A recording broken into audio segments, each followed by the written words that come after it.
Bien, vamos a compartir la palabra. Este domingo 21 de diciembre seguimos hablando acerca de la presencia espiritual del Señor entre nosotros vía su Espíritu Santo, presencia de Dios, ojos de Dios, rostro de Dios. Ya más adelante estudiaremos muchas cosas con respecto al rostro de Dios. El tema de hoy tiene por título: ¿los ejercicios espirituales son válidos ante su presencia? Vamos a Jeremías 26:19 y dice ahí: ¿acaso lo mataron Ezequías, rey de Judá, y todo Judá? ¿No temió? Se refiere a Ezequías, a Jehová. Lloró en presencia de Jehová, y Jehová se arrepintió del mal que había hablado contra ellos.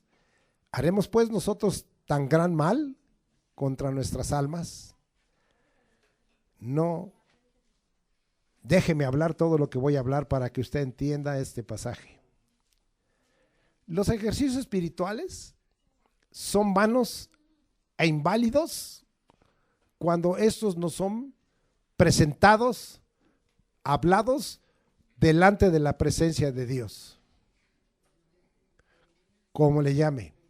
Hoy vamos a ver un poco de del ejercicio espiritual de temer, de la oración, pero se puede agregar ayunos, pactos. Más adelante pueda yo, si el Señor me indica, hablar de ello. La palabra presencia aquí es una palabra muy diferente que ya hemos visto y que tiene una aplicación hoy muy hermosa, y empieza con K, es jalá. Y esta es una raíz primaria que nos enseña cómo debemos buscar a Dios, cómo debemos orar. Eso quiere decir delante de la presencia de Dios. ¿Cómo es que debemos buscar a Dios? ¿En qué condición? ¿Cómo orar a Dios? Cuando estemos desgastados. ¿Está usted desgastado? No en el sentido económico solamente. ¿Está usted desgastado moral? ¿Está usted desgastado mentalmente? ¿Está desgastado espiritualmente? Seguimos. Cuando estemos débiles. Hoy, oren por el hermano Antonio Arreaga, me dice: estoy con una inflamación terrible en mi pierna por causa de esas varices, no voy a poder ir. Cuando estemos enfermos, esta palabra significa todo eso y se traduce delante de la presencia de Dios. Cuando estemos afligidos por una situación adversa, cuando estemos angustiados, cuando estemos heridos, es entonces que debemos de implorar y suplicar la intervención de Dios. Cuando usted lee aquí que Ezequías oró en la presencia, estaba en esa condición. Por eso usaron este término presencia. Habíamos hablado del otro de pané panín, que es cara a cara, de frente, cuando Dios se da la vuelta y nos mira aún directamente en su cara. Pero no, esto es algo diferente y nos da una pauta tremenda. Ezequías, el rey, hizo esto. Ahorita vamos a ver todos esos antecedentes en un momento.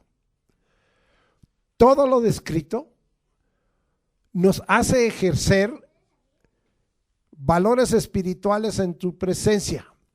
Ahora usted puede entender pasajes como aquel de Primera de Pedro 2:5, donde dice que nosotros somos un templo santo, una iglesia santa, y que debemos presentar sacrificios espirituales por medio del Señor Jesucristo en su presencia. No sirve lo que algunos hicieron estos días del 12 de diciembre. Ponerse un nopal, irse de rodillas, hacer los sacrificios que hicieron, no sirve. No fueron válidos esos sacrificios espirituales porque no fueron en la presencia de Dios. Quizás iban afligidos, quizás iban heridos y por lo que estaban haciendo, pero no eran en la presencia de Dios. Aún nosotros los cristianos, como algunos hacen, Se murió la persona y tengamos un overario y tengamos el rosario y oremos 9 días. Padre nuestro que estás en los cielos, María, Madre de Dios. No sirve, porque no es en la presencia de Dios. Porque no sale esto de la presencia de Dios. Puede ser que sí haya aflicción, pero falta el otro incentivo. Pedir la intervención de Dios. Pedir que la presencia de Dios nos consuele. No sirve. Hay gente que me dice, vamos a ayunar. ¿Y de qué sirve si tú ayunas y el ayuno no es el ayuno que Dios ha dispuesto? ¿Vas a ayunar? Pues lo primero que tendrás que hacer es leer Isaías 58 y 59 y vivir bajo esas instrucciones espirituales y morales que Dios da. No sirve. Hay gente que me ha propuesto, vamos a ayunar. No, no vamos a ayunar. Porque tú puedes ayunar si tú quieres. Yo puedo ayunar si yo quiero.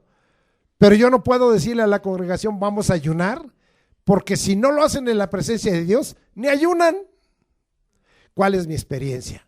Cuando esta iglesia era una iglesia que algunos de ustedes la conocieron, de más de 1000, y que nos reuníamos en el salón Su Fiesta, yo declaraba ayuno, a veces toda una semana, y declaraba ayuno todo un día, todo el día.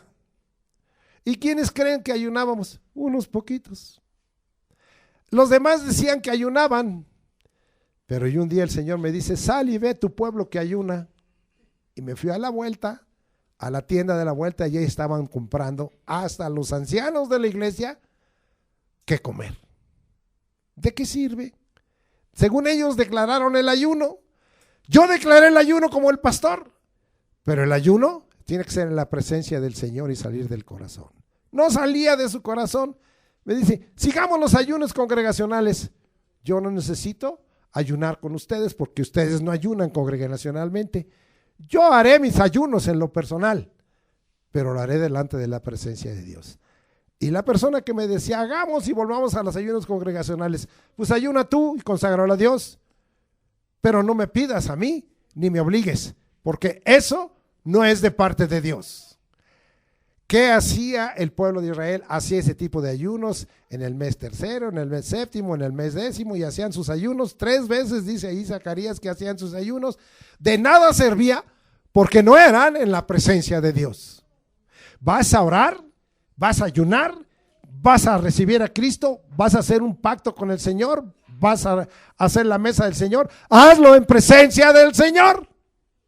Vas a alabar, vas a cantar, hazlo en presencia del Señor. Si lo haces mecánico, de nada te sirve. Si lo haces por tradición, yo ahora sí voy a ir a la iglesia porque es día 24 y 25 de diciembre. Hoy sí voy porque es día 1 y 31. Ahora sí voy porque es Semana Santa. ¿Estás buscando la presencia de Dios? ¿Estás asistiendo a la iglesia porque estás haciéndolo en presencia de Dios o porque pues ahí vamos? Ya no les digo más, si no, no voy a acabar aquí. ¿Sí? Muy bien. Todo lo descrito nos hace ejercer valores espirituales en tu presencia, en este caso, como en este versículo, como temer a Dios y orar cara a cara delante de Dios. ¿Cuál era el objetivo de Ezequías y que se cumplió? Que no viniera mal contra las almas, contra todo el ser de aquel tiempo, y también aplíquelo, que no venga mal contra nuestras almas y nuestro ser. Vamos a cambiar un poquito. Vamos ahora a ver la carta segunda de Pedro. Póngale un señalamiento ahí porque vamos a regresar a Jeremías para seguirlo explicando. Segunda de Pedro capítulo 1 versículos 19 al 21. Y vamos a irnos, dice ahí,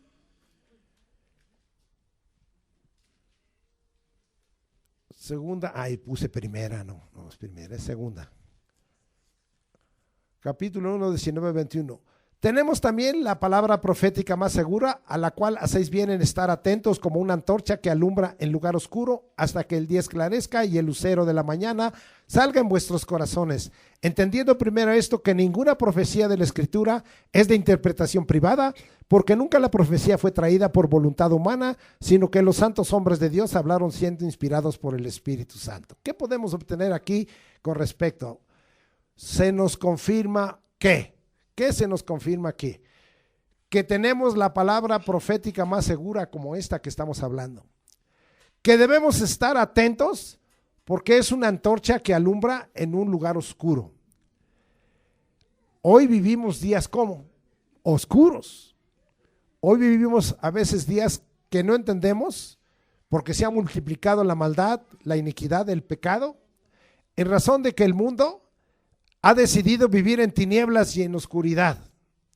Como cristianos debemos estar en contracorriente de todo esto, ya que tenemos en Cristo Jesús y en la palabra de Dios a quien cree, al sol de justicia, al que dijo: yo soy la luz del mundo, el que me sigue no andará en tinieblas, en su luz, dice la Escritura, veremos su luz, veremos la luz. Ya que Él es el lucero de la mañana que acabamos de leer, que deberá dar a luz, ¿en dónde? En nuestros corazones. Rechazando que las interpretaciones de la palabra profética en las Escrituras sean de interpretación o de parecer humano o denominacional. Dando por literales, esto es muy importante, las promesas y las advertencias divinas tomando en cuenta que muchas de ellas son espirituales en sentido figurado, pero que hablan de una verdad de parte de Dios, del Dios uno.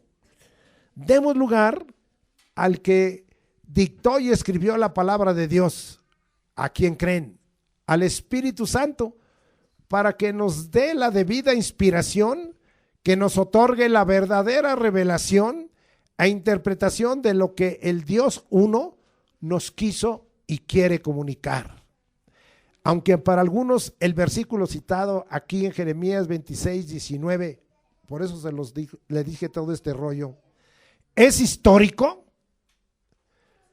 en lo profetizado por Miqueas y Jeremías, ya vamos a ver eso, y en lo hecho por Ezequías, fíjese bien, es una verdad paralela para la casa de Dios en nuestros días, de cómo enfrentar, precisamente como nos está tocando a nosotros, situaciones difíciles, adversas, conflictivas y de grave peligro. Dijimos de estar orando en la presencia de Dios, que se refería a buscar a Dios cuando estamos desgastados, gastados, débiles, enfermos, afligidos, en situaciones adversas, en peligro, angustiados, heridos. Es cuando debemos de implorar y suplicar la intervención de Dios. Hoy hay un grave peligro en esta sociedad, en todos los sentidos, en lo espiritual, en lo moral, aún en lo físico y corporal, y también se está viniendo en lo económico. De tal manera, fíjese la contundencia de esto. No he entrado totalmente al tema, pero no voy a entrar porque alguno menospreciaría y diría: eso que me está leyendo es histórico. Es del tiempo del rey Ezequías, está eso muy atrás. Ya no tiene ninguna aplicación para mi vida diaria. Tiene una gran aplicación para tu vida diaria. Esto no tiene que ver con la iglesia. ¿Cómo que no tiene que ver con la iglesia?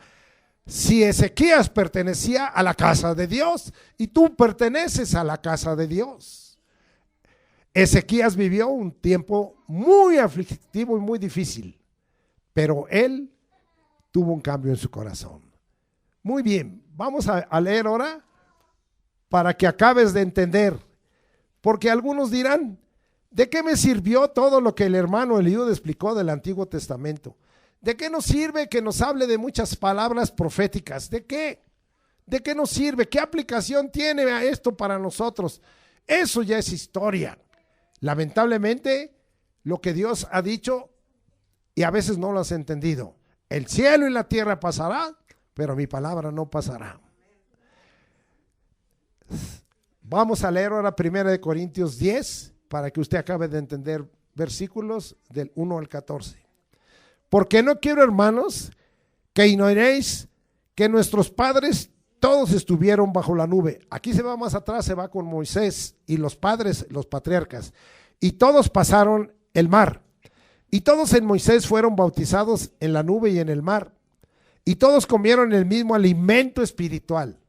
No solo el alimento, el maná, que era alimento físico y corporal. Aquí está hablando de algo más pesado. Dice que todos comieron el alimento espiritual. ¿Y qué veniste a hacer aquí? A comer alimento espiritual. Vamos a seguir. Y todos bebieron la misma bebida espiritual. Tú estás viviendo bebida espiritual. La vez pasada dijimos que no nos alejemos del Señor de Dios porque Él es un manantial de aguas vivas. Bebida espiritual. Seguimos aquí.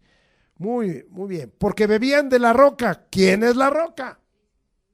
La roca espiritual que lo seguía. Y lo clarifica aquí. Y la roca, ¿sabe quién era?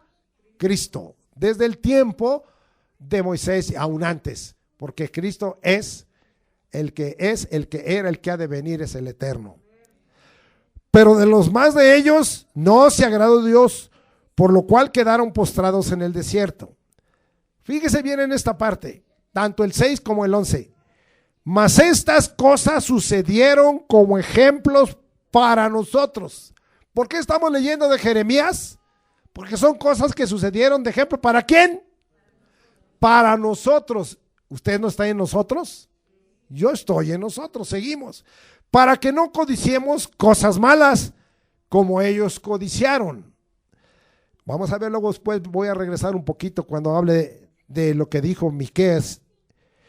Ni seáis idólatras como algunos de ellos, según está escrito.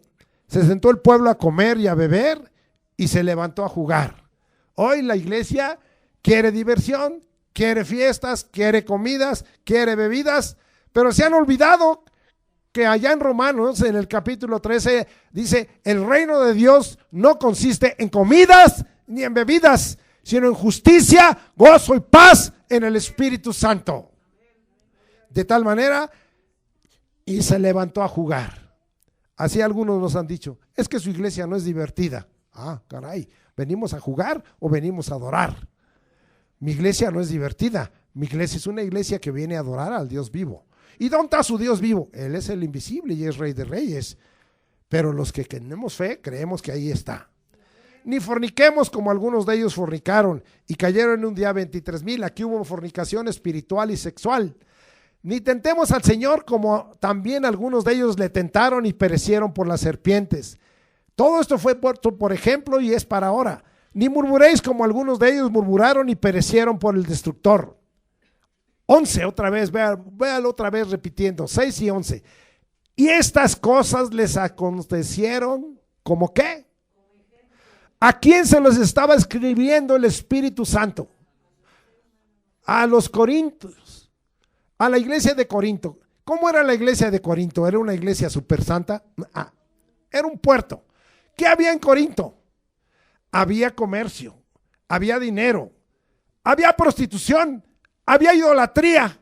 ¿Se parece a México? Había maldad, un poquito, quizá no igual, no los tiempos son igual, pero les escribe, estas cosas les acontecieron como ejemplo. Aquí en Corinto no se miden en la fornicación, bájenle. Seguimos, no quiero señalar nada. Y fíjese, dice, estas cosas están escritas, aún lo que estamos leyendo en Jeremías 26:19 y todo lo que el hermano Eliud habló del Antiguo Testamento, para amonestaros a nosotros. ¿Quiénes son nosotros? ¿La iglesia no visible o la iglesia visible? ¿O somos invisibles? ¿A quién se refiere? ¿Por qué no toman en cuenta esto? ¿Por qué no lo leen? Como yo dije ahí, hay que leer la escritura literalmente y a veces habla en sentido figurado, pero muchas cosas son totalmente literales. Y lo que Dios nos ha dejado en la palabra, yo estoy haciendo una defensa de la pureza de las escrituras, está escrita Son cosas que nos narra la Escritura, no históricas, no que ya pasaron y que ya no van a pasar, sino que son ejemplo. Y están escritas para acariciarnos. ¿Vas muy bien? No, dice, están escritas para amonestarnos. Nautoteo. O sea, te voy a regañar, pero te voy a regañar para que cambies. Te voy a regañar, pero te voy a dar la salida. Eso quiere decir esa palabra. A nosotros, y mire bien, para que quede bien claro, a quienes han alcanzado los fines de los siglos. ¿A quién se refiere? ¿Quiénes estamos a los cabos de los días? ¿Quiénes estamos a los fines de los siglos? No estamos esperando la venida del Señor. No estamos viendo cumplidas muchas señales y promesas del Señor. A quienes han alcanzado los fines de los siglos. Así que, por razón de esto, el que piense estar firme, mire que no caiga. No, yo soy el cristiano, el súper. Humíllate al Señor y dile, Señor, me hace falta mucho. No os ha sobrevenido ninguna tentación que no es humana. No, es que usted no sabe, hermano. Lo carnalota que soy yo. Pues aquí dice que Dios no manda lo que no puedas soportar. Pero fiel es Dios, que no os dejará ser tentados más de lo que podéis resistir, sino que dará también juntamente con la tentación la salida para que podáis soportar. Por tanto, amados míos, huid de la idolatría. Como a sensatos os hablo, juzgad vosotros lo que digo. Júzguenlo. Ustedes júzguenlo. ¿Estoy hablando de mí mismo? ¿Estoy apretando yo como hombre? Como pastor y como siervo de Dios, la palabra. Ahora si usted entiende, esto lo quiero dejar porque muchos dirán, otra vez Jeremías, otra vez Isaías, otra vez Ezequiel, ahora Reyes, ahora Miqueas, ya. Ay, hermano Eliud y hermano Ernesto, bájele. Le vamos a bajar. Cuando la palabra de Dios se nos ha sido dejado, por ejemplo, hay muchos que dicen, no, yo quiero el Evangelio, pero no quiero el Antiguo Testamento. Ah, ¿no? Y como se nos dijo este jueves cuando escuchábamos, es que no son leyes de la ley, del pacto de ley. Las leyes son la palabra de Dios. Esa es la ley. Palabra de Dios. Que una se volvió pacto para obligarlos, porque eran unos desobedientes, y no le dieron el ancho para ver si alcanzaban justicia, lo quitó el Señor. Ahora tenemos un pacto en gracia y en libertad, pero no deja de ser ley. Hoy tenemos la ley de Cristo. Hoy tenemos la ley del Evangelio. Hoy tenemos la ley de la palabra de Dios. Tú no estás sin ley. Yo no estoy sin ley. Todos estamos bajo la ley de Dios. Ah, no me gusta eso. Eso es religioso. Allá tú. A mí sí me gusta. Porque estoy bajo los ordenamientos del Señor. Amén. No los regañé, aunque sí. Dice aquí, mas estas cosas sucedieron como ejemplo a nosotros para no codiciar cosas malas, y están escritas para nosotros, para amonestarnos a quien hemos alcanzado los fines de los siglos. Ahora vamos a ver qué dice con respecto a los fines de los siglos, y aunque lo hemos dicho, estamos recargándolo, porque algunos de nosotros son como yo, medio tontitos o medio necios, pero para eso está la palabra de Dios, para reventar nuestra dureza, nuestra necedad, nuestra rebeldía o nuestra ignorancia plena o malintencionada. Ahí les va. Primera de Corintios 4, 12 al 19. Amado, no os sorprendáis del fuego de prueba que os ha sobrevenido. ¿Cómo está esta iglesia? Bien probada. Como si alguna cosa extraña os aconteciese, sino gozaos por cuanto sois participantes de los padecimientos de Cristo, para que también en la revelación de su gloria, amén, os gocéis con gran alegría. Si sois vituperados por el nombre de Cristo, sois bienaventurados porque el glorioso Espíritu de Dios reposa sobre vosotros. Ciertamente de parte de ellos Él es blasfemado, pero por vosotros es glorificado.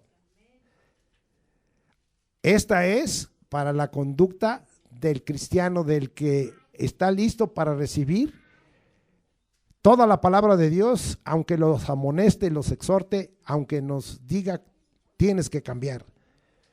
Pero vamos a ver con respecto a otra conducta. Así que ninguno de vosotros padezca como homicida. ¿Padeces como homicida? ¿Padeces como ladrón? ¿Padeces como malhechor? ¿Padeces por entrometerte en el ajeno, por metiche y por chismoso? ¿Por eso padeces? Te la ganaste. Pero si alguno padece como cristiano, no se avergüence. Ya vimos la parte final de los bienaventurados y bienaventuranzas allá en el capítulo 5 de Mateo. Sino glorifique a Dios por ello.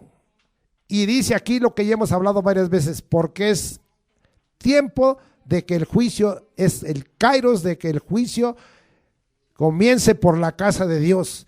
Y si primero comienza por nosotros, ¿cuál será el fin de aquellos que no obedecieron al evangelio de Dios? Y si el justo con dificultad se salva, ¿en dónde aparecerá el impío y el pecador? De modo que los que padecen según la voluntad de Dios, encomienden sus almas al fiel Creador y hagan el bien. Después del domingo, esta semana, ya en la tarde empezó un malestar, como muchos, en mi garganta. Se empezó a cerrar y empezó a doler. Después apareció un fuerte catarro, pero yo me doblé delante del Señor y le dije, Señor, aquí estoy. Enséñame a depender de tu autoridad, de la fe en tu nombre Jesucristo y de tu poder. Quítame, Señor, esto. Lo primero que me quitó fue que ya no me dolió la garganta ni las amígdalas. Se me subió dolor al maxilar superior, lo sentía yo congestionado por el catarro. Estaba el fluido, pero ¿sabe qué? Yo dije, Señor, tú eres mi sanador. Te pido que me sanes y me enseñes a entrar a la autoridad y la fe y a tu poder, para que también esto que me enseñes lo pueda yo ministrar a tu pueblo. Porque hay muchos enfermos en el pueblo, Señor. Y hay muchos que están con enfermedades y con dolencias. Tú dame eso.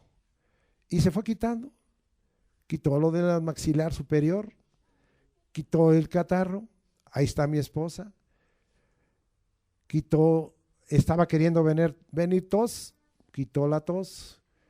Querían venir las flemas y yo me quedé maravillado y le dije, Señor, que esta vez no sea que yo ande haciendo ruidos como si fuera tiranosaurio, Señor. Porque luego empiezo con los flemas y bueno, ya no le quiero hacer.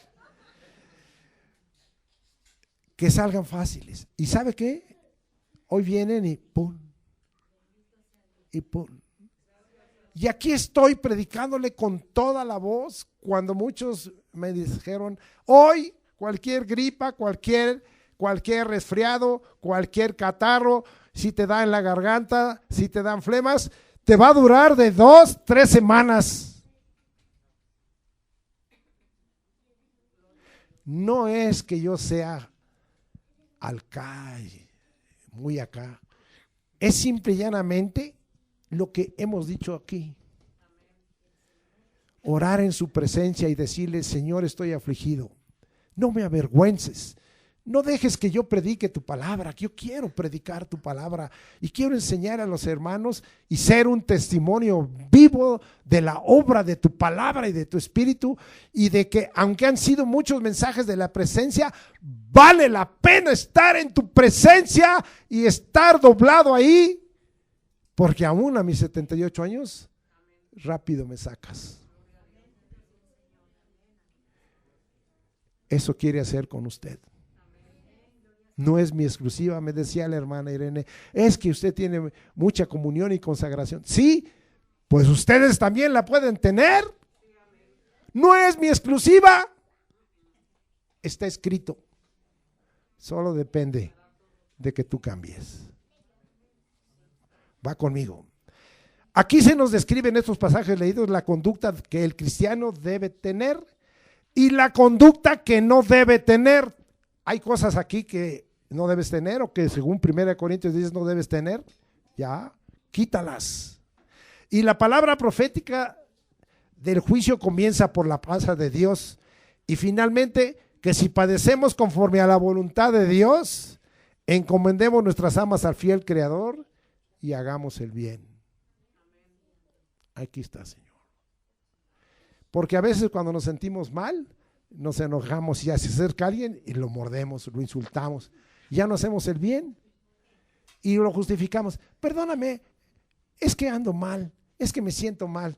Y te justifica mal que salga a luz tu maldad y tu iniquidad. No, haz el bien. A un enfermo, haz el bien. Pablo estaba enfermo y hacía el bien. Pablo tenía problemas con los ojos, según se nos dice en la historia. Dejo ahí. Regresemos al capítulo 26. Ahora sí ya le vas a ver todo lo que voy a decir. El profeta siempre habló la palabra de Dios verdadera, que le había sido revelada por lo anterior. Ante un pueblo rebelde, él había hablado esa palabra verdadera, y un pueblo necio. El peligro de ser herido y de ser muerto estaba a la puerta. Él tenía una condición aún peor que el rey Ezequías. Él tenía en su contra al mismo rey de Judá. ¿Quién era el rey de Judá? Ahora regresamos a Jeremías. Acompáñenme, le dije que pusiera ahí. Me acompaña al 26:1. Vea quién estaba ahí. En el principio del reinado de Joacim, hijo de Josías, rey de Judá, vino esta palabra de Jehová diciendo: en tiempo de un rey malo. Jeremías, como Ezequías y usted, estaba en la presencia del Señor y estaba en peligro de muerte. Estaba en peligro de ser herido. ¿Sabe? Otros, conforme a la voluntad de Dios, aunque eran profetas, no quedaron salvos. Usted puede leer de este rey en el capítulo 26 para que usted vea qué tremendo era, después de lo que leímos, versículo 20 al 24, de un profeta llamado Urías. Y ese profeta estuvo profetizando lo mismo que Jeremías y sufrió amenazas de Joacim y se fue a Egipto. Pues le mandó unos sicarios a Egipto y lo trajeron y lo mataron. ¿Estamos viviendo peligros? Sí. Pero hoy es tomar una actitud similar a Jeremías y a Ezequías. El Dios uno les acusaba a este pueblo, y de eso estaban enojados con estos dos profetas. A uno mataron y al otro no, de no oír ni andar en su ley, es decir, en su palabra. Ya no vea que era el pacto de ley, nada más. El no haber atendido a las palabras de sus siervos, los profetas que habían sido enviados desde temprano y sin cesar. Lea ahora Jeremías abajito 4 al 6. Les dirás pues, le dijo Jeremías, esta verdad: así ha dicho Jehová, si no me oyereis para andar en mi ley, en mi palabra, la cual puse ante vosotros, para atender a las palabras de mis siervos los profetas. Cámbiale aquí: predicadores que hablan la verdad, pastores que hablan la verdad, maestros que hablan la verdad, que yo os envío desde temprano y sin cesar, a los cuales no habéis oído. Órale, no habéis oído. Hasta el 6. Yo pondré esta casa como silo, y esta ciudad la pondré por maldición a todas las naciones de la tierra. No puede ser que Dios vaya a mandar los juicios que ustedes hablan, los cristianos que hablan la palabra de verdad, conforme al capítulo 24 de Mateo, al capítulo 21 de Lucas, conforme a los peligros que ustedes hablan y el enojo de Dios en el Apocalipsis. No puede ser. No puede ser. No existe ese Dios. No hay Dios, como les dicen en las escuelas. Así venía diciendo mi nieta: me dijeron que Dios ya está muerto. No está muerto, Cristo vive. Y agárrate, porque el día que venga ya no va a venir como el Hijo del Hombre a ver a quién salva, va a venir a ver a quién juzga. Pero no quieren creer. No quieren creer nuestros seres queridos, no quieren creer nuestro prójimo, nuestro vecino. El juicio indudablemente está sobre la casa de Dios, y sería como la destrucción de Silo. Ahora vamos a regresarnos un poquito. Jeremías 7, 12 y 14. Los que no tienen mucha historia de lo que pasó en Silo. Silo fue la primera capital donde Dios tenía su presencia. Esto lo hizo en tiempo de los jueces y esto lo hizo especialmente en tiempo de un gran profeta que es ejemplo de ser un profeta imitador de Cristo. ¿Sabe cómo se llama ese profeta? Samuel. Ahora vamos a Jeremías, les dije 7, 12 y 14. Esto no es historia, esto es verdad y Dios, nada de que ese santuario no lo va a destruir, Señor. Destruyó Jerusalén. ¿Usted cree que los santuarios que los hombres creen que son sus santuarios y que no va a pasar nada? Peor los va a destruir porque allá hay idolatría. Si destruyó donde estaba su presencia. Jeremías 7:12. Andad ahora a mi lugar en Silo, les dice, donde hice morar mi nombre al principio, y ved lo que le hice por la maldad de mi pueblo Israel. 14. Haré también a esta casa sobre la cual es invocado mi nombre, en la que vosotros confiáis, y a este lugar que di a vosotros y a vuestros padres, como hice a Silo. ¿Qué les estaba diciendo el Señor? Ya quité mi presencia de Silo, ya quité mi nombre de Silo. ¿Cómo nos despedimos aquí? Pon tu nombre, Señor, sobre nosotros. Pon tu espíritu sobre nosotros. Por ahora tenemos la presencia de Dios, pero Dios le dijo, ya les quité mi presencia, porque estos estaban viviendo un tiempo pervertido, tanto el sumo sacerdote Elí como sus hijos. Vamos a ver si es cierto, si perdieron la presencia en Silo. Es historia, pero se repite. ¿Qué es la enseñanza para ti, para mí? De ninguna manera. Hoy el Señor dice que nosotros somos templo del Espíritu Santo. Es decir, que somos los que contenemos la presencia de Dios. Ten cuidado que Dios se moleste con la casa de Dios, porque el juicio empieza por la casa de Dios. El juicio empezó por los judíos, después acabó con el imperio de Babilonia, después acabó con los medos, después acabó con los persas, antes había acabado con los asirios, después acabó con los griegos, después acabó con los romanos. ¿Tú crees que no puede acabar contigo, sabandija? Perdón la palabra. ¿A dónde dije que íbamos por estar ahí yo? Primer libro de Samuel 4, 10 al 18. Primer libro de Samuel, es un libro. Miren cómo les quitó su presencia. Pero vamos a ver que Dios no quita su presencia. Hasta ahora aquí tenemos el nombre del Señor. Hasta ahora aquí tenemos la presencia del Señor. Hasta ahora vemos la mano del Señor. Hasta ahora tú tienes la presencia del Señor, pero ¿la tendrás mañana? Primer libro de Samuel, estoy leyendo 4, 10 al 18. Ya llegué. Y dice ahí, pelearon pues los filisteos e Israel fue vencido. Y huyeron cada cual a sus tiendas y fue hecha grande mortandad, pues cayeron de Israel 30,000 hombres de a pie. Y el arca de Dios fue tomado. ¿Dónde estaba la presencia de Dios? En el arca.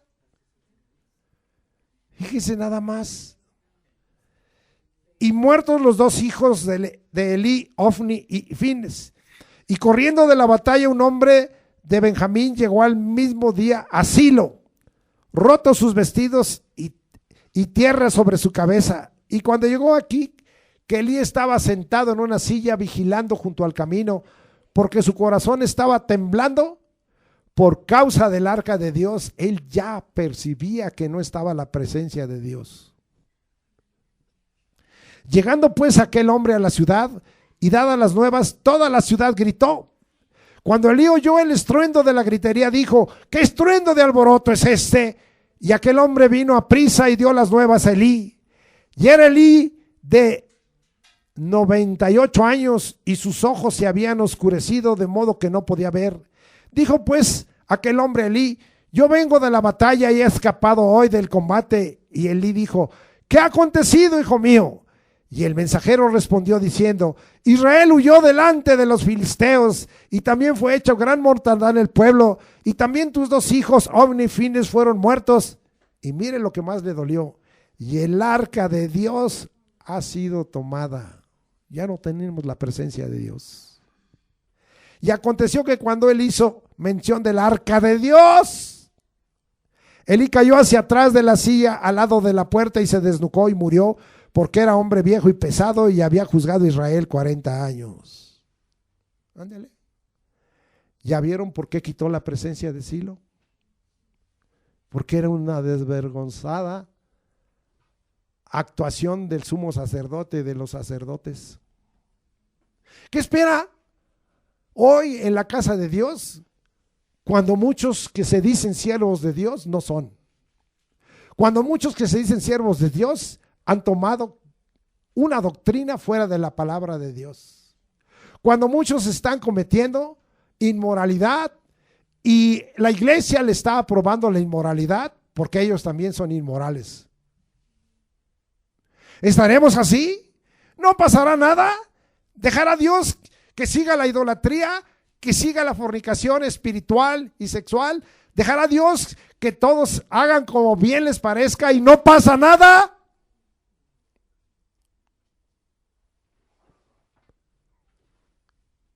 Vamos a seguir aquí. Estos eran entonces los enemigos del profeta Jeremías, porque les dijo: ustedes van a perder la presencia de Dios como en Silo, y Silo, Dios destruyó Silo, y destruyó al sumo sacerdote, y destruyó a sus hijos, y destruyó al pueblo, y se perdió la presencia de Dios. Imagínese que usted y yo nos levantamos y vemos una iglesia que está viviendo en la carnalidad, los pastores todos marcados, llenos de tatuajes, cantando cosas, y que les digamos: ustedes están en pecado, ustedes, si Dios te manda, pues lo vas a tener que hacer, ustedes están comportándose, les va a pasar lo que Silo, les va a pasar lo que en Jerusalén, les va a pasar. Ustedes dicen casa de Dios, pero Dios está pronto para quitar su nombre y quitar su presencia. ¿Cómo sería de recibido? ¿Cuántos de los miles que asisten ahí se volcarían contra usted? Ahorita vamos a ver. Eso es lo que está haciendo Jeremías. Un dedo de Dios era Jeremías. Pero ese dedo de Dios les estaba señalando lo que estaba mal. Hoy no queremos eso. Hoy no queremos que la escritura nos amoneste. Hoy no queremos que los ejemplos que nos han dejado en la palabra de Dios nos exhorten, nos amonesten. Hoy no. ¿Va conmigo o ya no va conmigo? Los sacerdotes corruptos y mentirosos, los falsos profetas y todo el pueblo engañado, porque también el pueblo se engaña por su maldad y desobediencia. Jeremías habló el mensaje verdadero en la casa de Dios, y todos sus enemigos decidieron echarle mano para matarlo a causa de la verdad profética. Regresamos a Jeremías. Pero véalo como algo. Yo creo que muchos dirán: nos estás condenando. Yo no los condeno, los condena la palabra. Estás diciendo una palabra histórica, pero profética. 26:9. Porque has profetizado en nombre de Jesucristo, diciendo: esta casa será como Silo, y esta ciudad será asolada hasta no quedar morador. Y todo el pueblo se juntó contra Jeremías y contra la casa de Jehová, contra Jeremías en la casa de Jehová, en la misma casa se juntaron. ¿Cuántos están conmigo? Como todo siervo de Dios, el profeta entonces nos narra algo en Jeremías 26, 12 y 13. Vean este siervo de Dios. Y habló Jeremías a todos los príncipes y a todo el pueblo diciendo: Jehová me envió a profetizar contra esta casa y contra esta ciudad todas las palabras que habéis oído. Pero vean nomás, siempre Dios dando la oportunidad, y eso es lo que tenemos que predicar. No está bien lo que están haciendo fuera de la palabra de Dios. Obedezcan la palabra de Dios, tomen ejemplo la palabra de Dios, guarden las escrituras, busquen a Dios, sean llenos de Espíritu Santo, vivan procurando vivir en santidad, tengan temor de Dios. Podemos decir todo eso: no me gusta, me estás juzgando, me estás condenando. Pero aquí hay un mensaje de misericordia de Dios. Todo lo que les podemos decir, finalmente les tendríamos que decir, mire, esta es la misericordia de Dios. Mejorad ahora vuestros caminos y vuestras obras, y oíd la voz de Jehová vuestro Dios, y se arrepentirá Jehová del mal que ha hablado contra vosotros. Dije hasta qué, ahí. Les dio una invitación de Dios al cambio de conducta. Mejorad ahora vuestros caminos y vuestras obras, oíd la voz de Jehová vuestro Dios. El juicio en contra y el castigo sería quitado. Hoy en lo personal tenemos que hacer eso. Señor, estoy en la lucha, mi carne me azota y todo. Voy a mejorar mis caminos, voy a mejorar mis obras, voy a oír tu voz, voy a obedecer. Arrepiéntete, Dios, de que me hagas algún mal. Porque dicen, el diablo vino y me está diciendo, pues sí, pero el diablo no viene sin que le autorice Dios. ¿Va conmigo? Entonces, muy bien. Al insistir en la muerte del profeta, solo algunos ancianos de la tierra hablaron a toda la nación del pueblo que el profeta Miqueas en tiempo del rey Ezequías habló lo mismo. No solo sobre Judá, sino también contra Samaria, que por no obedecer fue destruida y dispersada. Dios nos ha dejado ejemplo por todas partes. Vamos a ver aquí dónde voy. Sino que fue destruida y dispersada. La dispersión de Samaria hasta el día de hoy permanece. Vamos a leer ahora. Pero antes quiero leerles quiénes estaban en contra de Jeremías. ¿Quiere bajar a Jeremías 26:7? Mire quiénes estaban en contra. Los sacerdotes, los profetas, todo el pueblo deseaban la muerte de Jeremías. Y luego se agregó el rey Joacim. Y luego nosotros vemos que en el 12 dice, y habló Jeremías a todos los príncipes.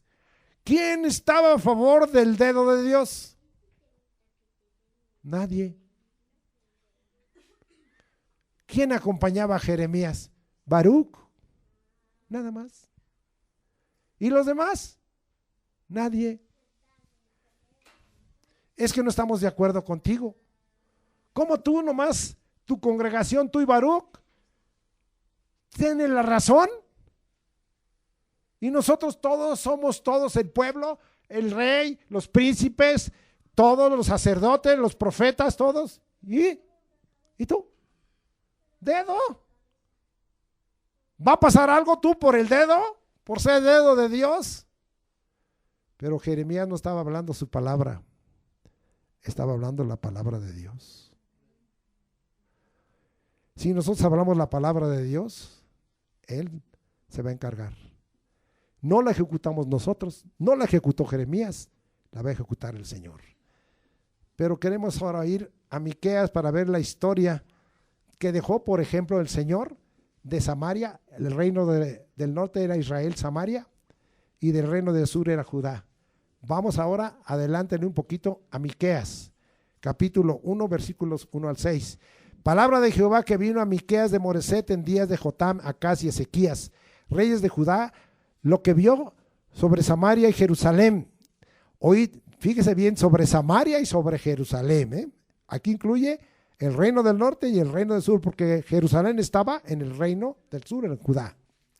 Oíd, pueblos todos, está atenta tierra y cuanto hay en ti, y Jehová el Señor desde su santo templo, sea testigo contra vosotros, porque he aquí Jehová sale de su lugar y descenderá. Hoy cantamos desciende aquí, pero para que el Señor venga a hacernos bien. Pero también Dios puede descender como Cristo descenderá para hacernos juicio, para castigarnos.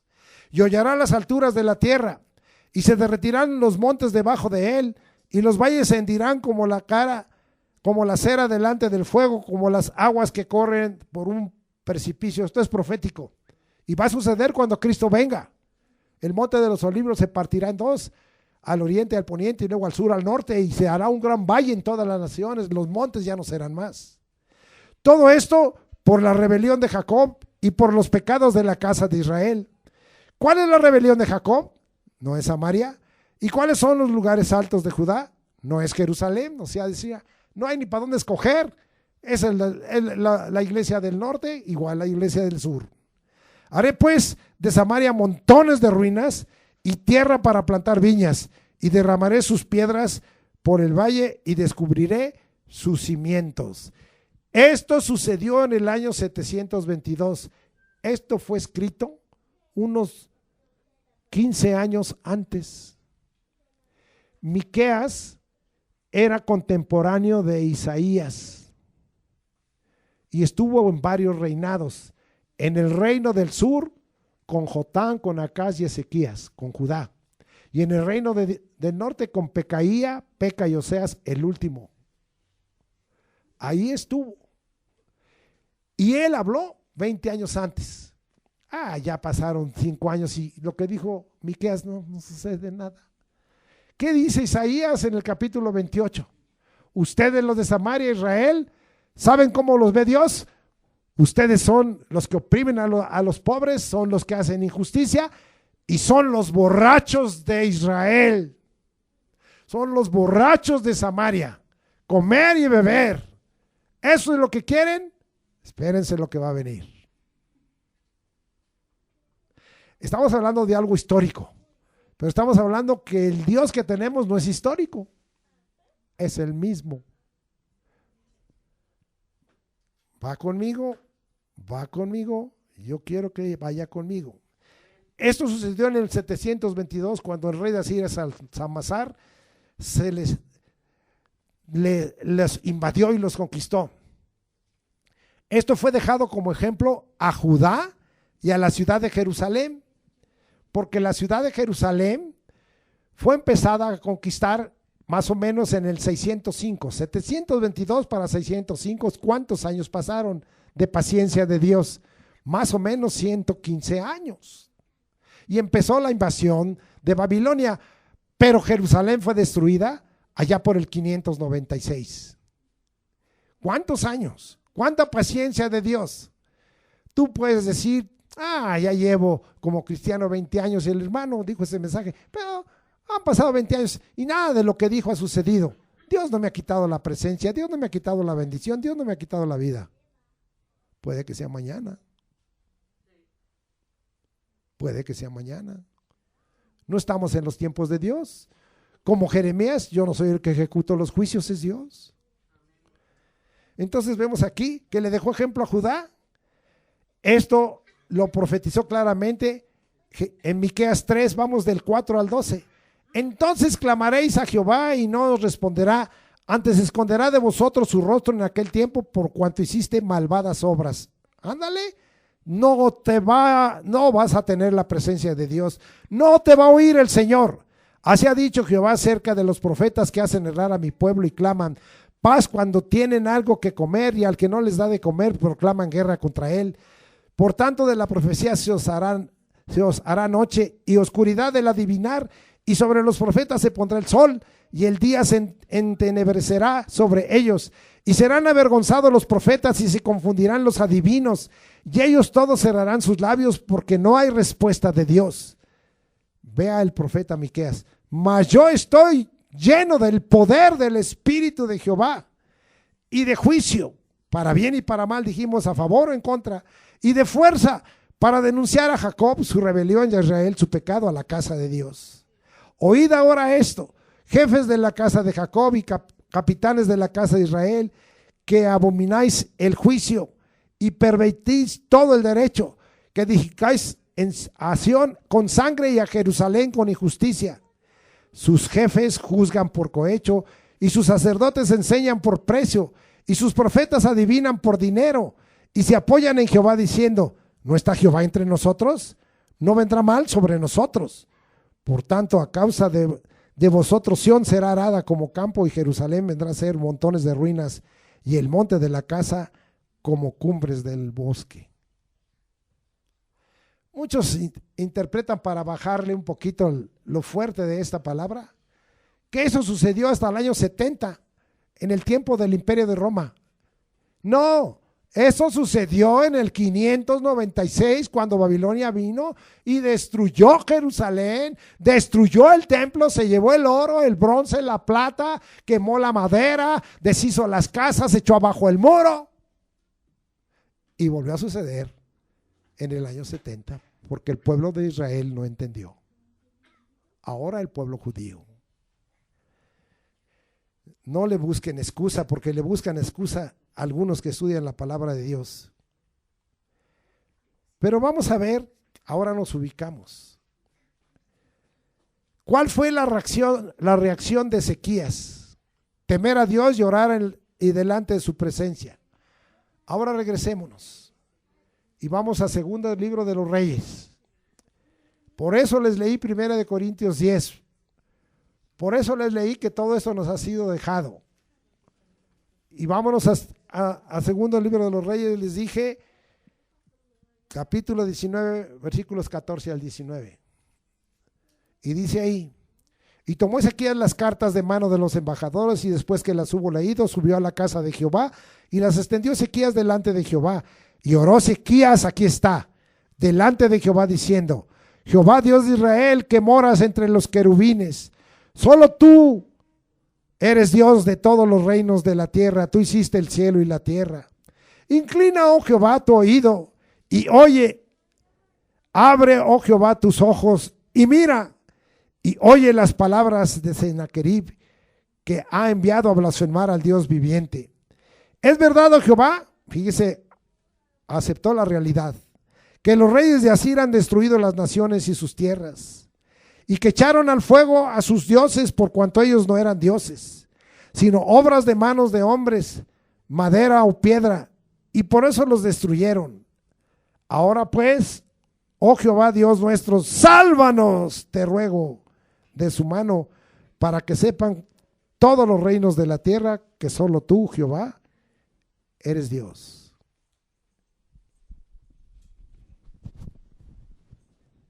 Solo tú, Jehová, eres Dios.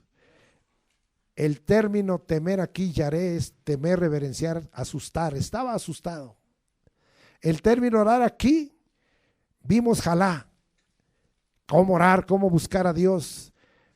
Ezequías lo hizo con gran intensidad en medio de peligros inminentes, fuera de nuestras capacidades humanas. Él reconoció que Asiria era el ejército más fuerte de ese tiempo. Fuera de nuestra capacidad personal, para que no te creas que eres el supercristiano. Y creer en esperanza contra esperanza a la intervención de Dios con grandes resoluciones, en vista de que con esa conducta el juicio de Dios es a favor de su casa, es a favor de tu casa, es a favor de mi casa, y tu casa como tu persona, y tu casa como tu familia, y tu casa como tu matrimonio. Eso es lo que hizo Ezequías. Ahora le vuelvo a repetir, para que no pierda el sabor, el pasaje que leí de Jeremías 26, 19. Vea este ejemplo. ¿Acaso lo mataron Ezequías, rey de Judá, y todo Judá? ¿No temió a Jehová? Lloró en presencia de Jehová, y Jehová se arrepintió del mal que había hablado contra ellos. ¿Haremos pues nosotros tan gran mal contra nuestras almas? Trasito de la destrucción del reino de Samaria, de la caída de Israel del norte y de su conquista y de su dispersión, ya habían conquistado 2 ciudades que eran ciudades de seguridad, ciudades donde tenían unos muros terribles. 2 ciudades, Libna y otra ciudad, Laquis, y ya estaban a las puertas de Jerusalén. Ezequías sabía eso, pero Ezequías sabía algo, que si se humillaba y temía a Dios, Dios iba a intervenir. ¿Qué nos está enseñando como ejemplo? ¿Cuál es el conflicto que hay en mi vida? ¿Cuál es la situación que hay en mi vida? Es tiempo de que nosotros ante la presencia de Dios hagamos ejercicios espirituales válidos.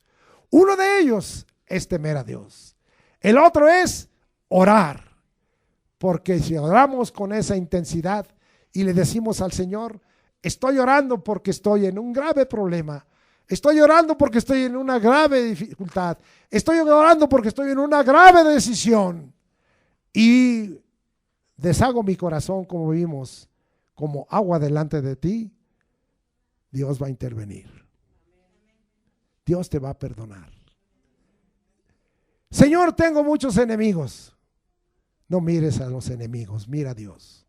Jeremías era uno solo, quizá con Baruch, 2. Pero Jeremías fue guardado por Dios. Hoy Dios te quiere guardar a ti también. Hoy tenemos ese gran ejemplo. Hoy esto es historia, pero es palabra profética para ti y para mí. Hoy hemos sido amonestados. Hoy nos dice el Señor, no andes codiciando cosas malas. Hoy el Señor nos dice, te han alcanzado estos ejemplos hasta este día, porque tú estás viviendo a los fines de los siglos, a los cabos de los siglos. Concluyo, nunca hables ni tengas una conducta contraria a la palabra de Dios que es verdad, ni en contra de la voluntad determinada por el Señor. Asimismo, guárdate en el temor de Dios, velando y orando por todas las cosas graves e intensas que han de sobrevenir a esta tierra, incluyendo a la casa de Dios, porque al fin la promesa de Dios se cumplirá, y Él vendrá por su iglesia, y la quitará de la maldad y de la iniquidad de esta tierra, y nos llevará para estar en su presencia eternamente, en el Sión celestial, en el cielo, en la Jerusalén nueva. Amén. Dale un aplauso al Señor.